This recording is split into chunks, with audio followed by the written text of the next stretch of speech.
Hi, welcome back to my channel, and for today's video, we will be answering some questions on vector spaces inspired by Wicked Movie.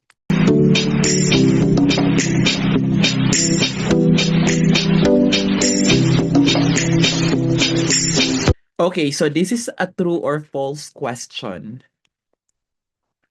The first statement says that at Cheese University, Professor Delamont discovers a magical 3 by 3 matrix A representing a spell.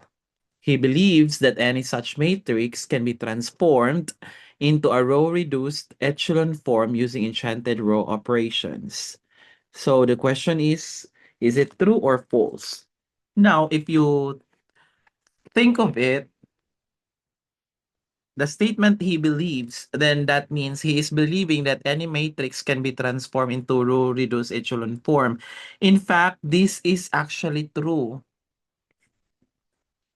Meron tayong discussion in the class that any matrix of any size can be row reduced to a unique row reduced echelon form or RREF. This is done by using elementary row operations. And sometimes we can use the Gaussian elimination to obtain our row reduced echelon form matrix.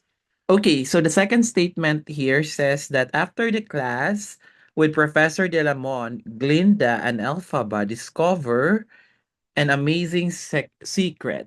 Let A be an n by n matrix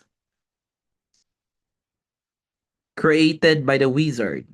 Glinda discovers a spell X that acts as a left inverse of A, while Alphaba finds a different spell Y that acts as a right inverse of the same matrix.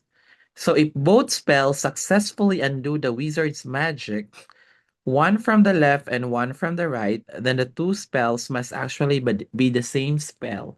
Now, if you have to analyze the statement, ang sabi dito, meron daw siyang n by n matrix A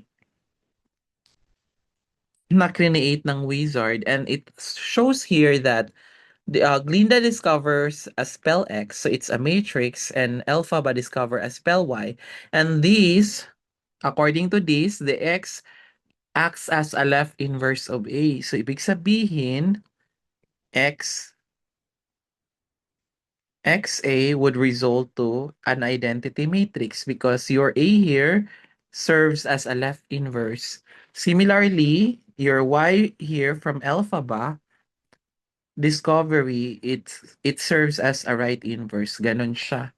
Now, if you have to simplify it further, kung titingnan natin, remember that yung X mo, I can write that as X times I. Tama ba?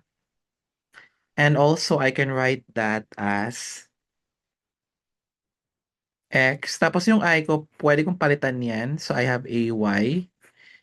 And because your XA is I, so I have IY. But the IY is just Y. This simply tells us that your X here is equivalent to Y. So, therefore, the statement saying that the two spells must actually be the same spell, then this is actually true by virtue of this equation. Okay, next statement says here that Prince Fierro joins and creates a right inverse of a matrix A. So the secret about the left and right inverse being identical, done by Glinda and Elphaba, is automatically without checking the existence for all 3 by 3 matrices. So let's go back to the statement again.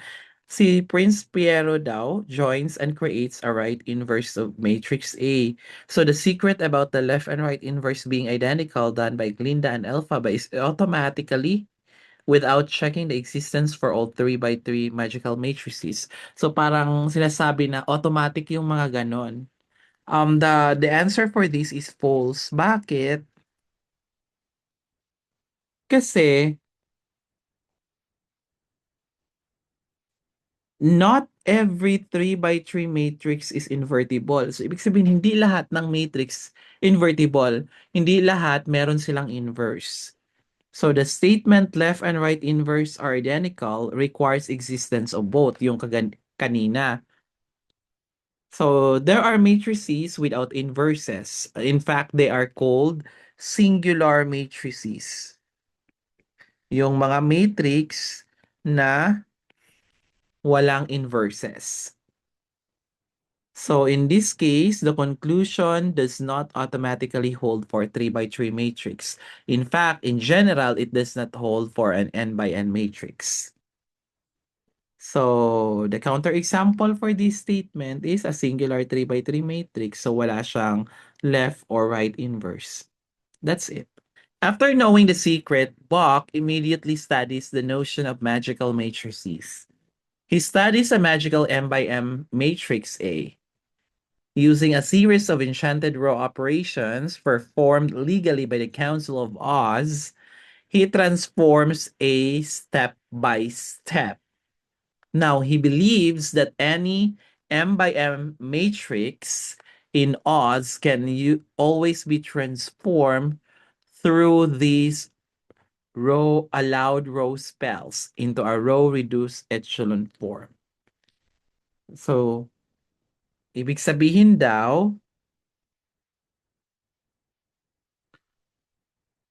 the matrix is believed by Bach to have been transformed as into a row reduced echelon form. So the answer here is true. In fact, this is just a restatement of the first question na lahat ng mga matrix can be written into a reduced row echelon form.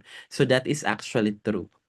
Okay, statement number 5. Because of Bach's discovery, Madame Maribel also discovers a magical N by N spell matrix A. So, Madame Maribel notices that the entries of A follow a peculiar pattern.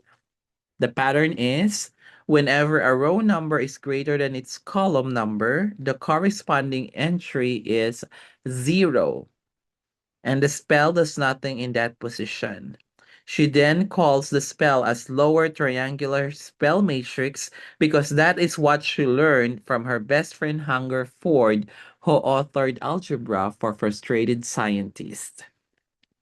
So, parang ganito siya. If you try to picture that out, ito yung matrix natin, no? Ang sabi dito, this is an n by n matrix. Yan. Yan. And whenever a row number is greater than its column, so saang part yan?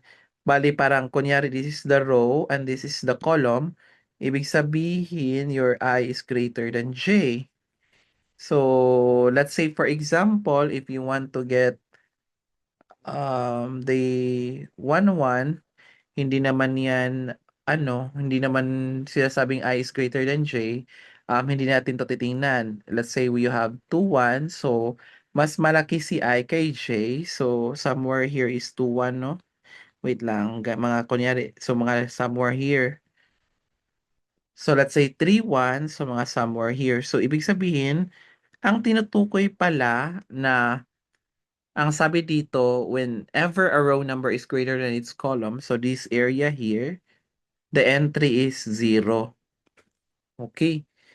Ayan yung statement dito, no? Kasi sabi dito, whenever a row number is greater than its column number, the corresponding entry is 0. And tinatawag siya ni Madame Maribel as lower triangular spell matrix. This is not a lower triangular. In fact, this is upper triangular. Kasi, ang lower triangular, ibig sabihin, nandito yung mga non-zero. So, this is false. Next statement. The discoverer of magical matrices has gone in Emerald City. The council explored a lot about these magical matrices and find out a lot of properties. Let A and B be two magical n by n spell matrices, both of which are invertible. So, ibig sabihin, meron silang inverses, yung A and B. So if both A and B are invertible, then the inverse of their combined spell satisfies this. So, kung isusulat natin 'to formally, parang ganito daw ang sabi.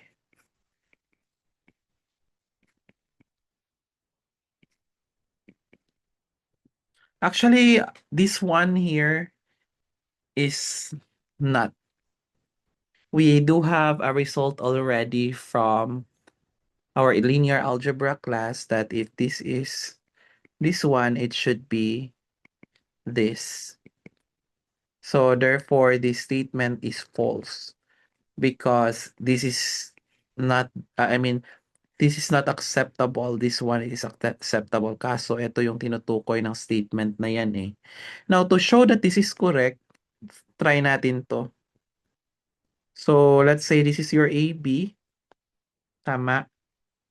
And let's say, so ibig sabihin, if this is your AB and they are invertible, so ibig sabihin, this one is the inverse. So, kunyari, kapag imo-multiply ko yan, the result is identity. Now, let's see if this one here is also magkakaroon ng identity if imo-multiply ito sa AB. So, let's have this one. Which is, as you can see, ganyan siya, no? But we know for a fact already that this is I. So that means AI, A inverse. And this is A inverse. Tama? And this is I. So therefore, ito pala yung inverse niya. So technically, this one here is just equal to this. Because the inverse is unique and we have that discussion already from our class and even from my previous videos. Okay, next statement. Upon knowing the discovery, the Wizard of Oz finds out and examines a set of spells, which is S equals UVW, in a three-dimensional magical vector space and claim that if every spell in the space can be written as a combination of these, then S spans the space. So ang sabi dito, if every spell in the space can be written as combination of these, then S spans the space. So is this true or false? Let's analyze it further. Ano bang requirement pag sinabi nating spans? 'Di ba sabi lang naman that every vector in a vector space can be written as a linear combination of all those elements in a certain set. That set is a span. Eh, parang ito lang 'yun, no, sinasabi natin. So that means whenever you have V in V as a vector space, then V can be written as a linear combination of U, but that one. So this is a linear combination of the elements of this. So therefore, this is actually true. Okay, next statement. Because Elphaba does not believe in the will of the wizard, she decides to add a fourth spell, Z, to the set S. She imposes that in a three-dimensional space, the new set UVWZ may still be linearly independent. Now, as you can see, in an n-dimensional vector space, no set with more than n vectors can be linearly independent. So, yung kanina kasi, this is a continuation of the previous statement, no? So, if you can see, the previous statement says here it's a three-dimensional. So, that means your vector space is three-dimensional, which means that if ever B is a basis for V, wala tayong choice that the cardinality of B is 3, tama? Kasi three-dimensional siya. Now, ibig sabihin, your B containing three vectors that at the same time is linearly independent and it spans of the vector space V. So, meron tayong result sa linear algebra already that when a set, let's say I call this as S, when a set S is greater than the cardinality of V, then this S is linearly dependent. Hindi na siya independent. So in this case, this is already false. Meron tayong ganyan, and I hope you still can remember. I even discussed that from my previous videos uploaded here in YouTube, and I even discussed that in class. Okay, now the next statement says, Glinda wanting to help Elphaba claims that any spanning set of V must always be a basis for B. So, statement pa lang yan, alam na natin kung tama o mali yan. Remember our B here, if this is a basis for B, which means that your B here is linearly independent and it spans V. Tama? Eh, ang sabi dito, the spanning set V must also the spanning set of V must always be a basis for V. Now, kung titingnan mo, spanning set lang siya, wala namang sinasabing linearly independent. So therefore, this is not a basis. Kasi kung titingnan mo, meron naman tayong set na S na spanning set siya pero hindi siya linearly independent. So therefore, hindi siya basis. I'll give you one example for that. Let's say we consider in R2. Yan. So this is a vector space R2.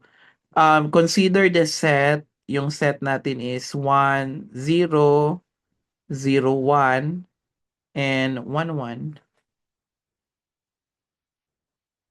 As you can see, this one is a spanning set. It's pretty obvious it's spanning set because you can write them all as a linear combination of one vector of any vector in R2. But as you can see, this is not linearly independent kasi anong ang sabi sa linearly independent? You can write them as a linear combination, you equate that to 0, so the coefficients must be 0.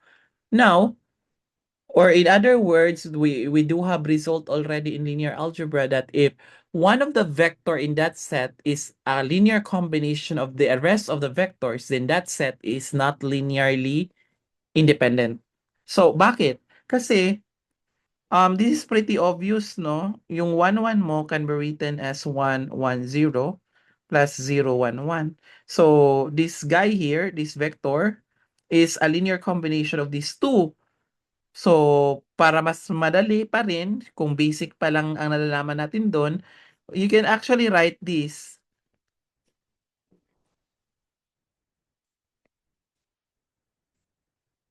Okay, paano maging 0 yan? Di ba pwede ko naman siyang gawing 1 to, 1 to, and then I will have negative 1. As you can see, they are not 0 ang mga coefficients. Therefore, this set is not linearly independent. But in fact, it spans the R2. So therefore, this statement must be false.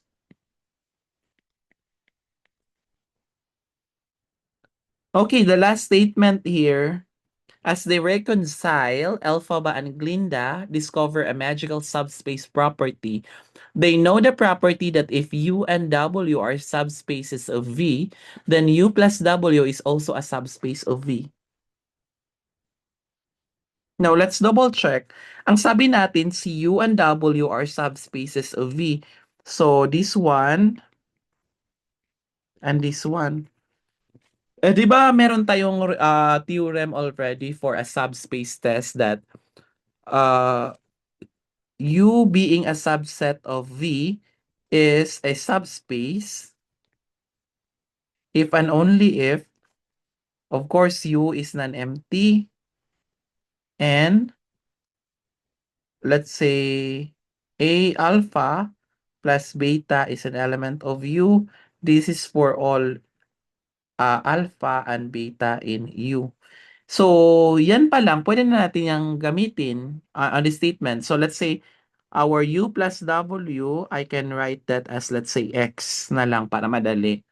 So, this is the set of U plus W na maliit such that your U is coming from your U and your W is coming from your W. Okay. Now, obviously, this is already a subset of V. Why? Because U and W are subsets of V. This means that U is an element of V and W is an element of V. Now, as you can see, V is a vector space, therefore it's closed under addition. So therefore, this guy here is also an element of V. In fact, this is non-empty because if U is a subspace of V, then U contains a zero vector. Similarly, the W contains a zero vector. So if you add them, so the zero can be written as a 0 plus 0. One is from U, one is from W, which simply implies that your U plus W is a subset, is non-empty. Is a non-empty subset of V. So ang kailangan na lang natin, let's get an alpha and beta. Now, if they are element of X, then I'm sure that A is equal to U1 plus W1. I am referring to U1 element of U and W1 element of W. Similarly, I have beta as U2 plus W2. So same, U2 is an element of U, W2 is an element of W. Now, I can write this as A alpha plus beta. So I have A U1 plus W1 plus U2 plus W2. Now, I can write that in this way. Tama ba?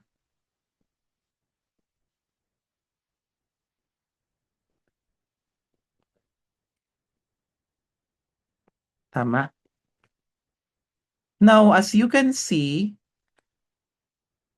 I can let this as, let's say, U bar plus W bar, where your U bar is A U1 plus U2.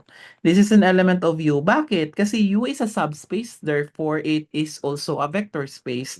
And when we say a vector space, the product is closed, the sum is closed. Similarly, this is this one, and this is an element of W. So therefore, this U and W, which means this is an element of X. And so this is a subspace of V, and therefore this is true. Any questions or clarification, please let me know. And that's all for today. Thank you so much for watching. If you have any questions or clarification, please let us know so that we will be able to discuss on that. And for those who are new to my channel, please don't forget to subscribe so that you'll be updated on a lot of videos that I'll be uploading soon. Thank you and have a great day.